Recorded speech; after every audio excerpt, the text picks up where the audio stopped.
Tonight, 24 hours after demonstrators rallied outside her office, the president of George Washington University held a meeting with some of the student leaders representing pro-Palestinian protesters. And according to a statement from the president, she told those students that the school has no plans to divest from pro-Israel investments. 7 News' Christian Flores was there last night, and he joins us live again from Foggy Bottom tonight. So, Christian, are you seeing any more demonstrations there tonight?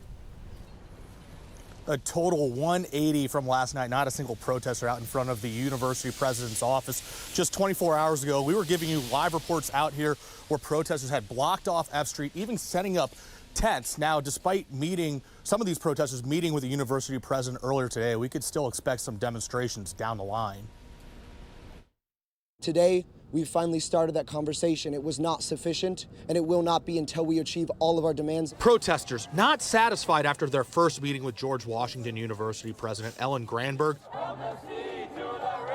Since protests began 2 weeks ago, the school sending a statement saying they're not considering changes to their investment strategy, a major sticking point for the protesters. Are you willing to compromise on any of those demands? We understand that issues like divestment and other financial issues are not things that happen instantaneously, but the university has presented no willingness to even commit towards any form of material action on those areas. How would you respond to critics who say, why should the university compromise if you guys are in violation of their policy? Ultimately, they can make claims about the justifiability of their actions that were done, but we leave that to always acknowledge that history will forever vindicate the student movements that stand against the violence, death, and destruction. Meanwhile, other GW students have said these protests have taken a mental toll on them, especially with demonstrations happening during final exams.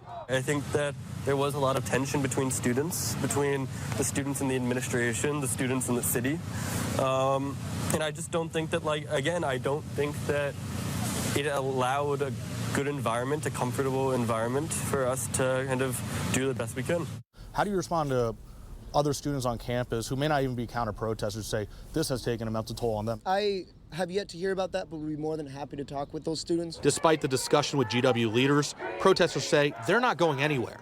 None of us will ever be stopping until we achieve these demands. Now, protesters say their next meeting with university leaders will be Sunday, though no time has been set at this point. In the meantime, an MPD source confirms with 7 News that setting up tents will no longer be accepted, so that'll be something to keep an eye out for in the coming days and weeks.